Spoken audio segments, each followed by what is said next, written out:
Dead body ఇంటికి రావడంతో కృష్ణప్రసాద్ చనిపోయాడు అనుకుని మీరా, చెర్రి వీళ్ళంతా కూడా ఏడుస్తూ ఉంటారు. శారద భూమిని తీసుకొని శరత్చంద్ర ఇంటికి వస్తుంది.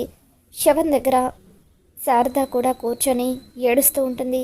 ఆ తర్వాత శారద భూమిని పక్కకు తీసుకొని వెళ్ళి, అమ్మ భూమి, లోపల ఒక డెడ్ బాడీ ఉంది కదా, అది మీ మావయ్యది కాదమ్మా అని చెప్పి శారద అంటూ ఉంటుంది.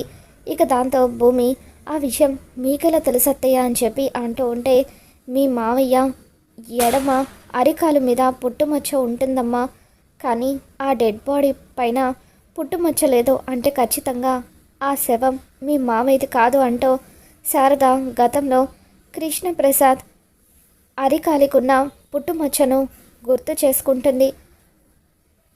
ఈ శవం మీ మామయ్యది కాదంటే మీ మామయ్య ఎక్కడో ఒక చోట బతికి ఉంటాడు కదమ్మా, నాకు నమ్మకం ఉంది ఆయన బతికే ఉన్నారు అని చెప్పి శారద భూమికి చెబుతూ ఉంటుంది.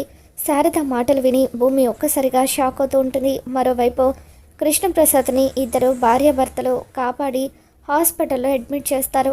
అక్కడ హాస్పిటల్లో కృష్ణప్రసాద్కి డాక్టర్లు ట్రీట్మెంట్, ఆ డెడ్ బాడీ కృష్ణప్రసాద్ది కాదని శారద అయితే గుర్తుపట్టేసింది. మరి ఈ విషయం అపూర్వ శరత్చంద్ర వాళ్ళకు కూడా తెలిసిపోతుందా, లేదంటే భూమి ఏదైనా ప్లాన్ చేయబోతుందా? రాబోతున్న ఎపిసోడ్లో ఏం జరగబోతుందో మళ్ళీ మన ఛానల్లో తెలుసుకుందాం. వీడియో నచ్చితే తప్పని లైక్ చేయండి.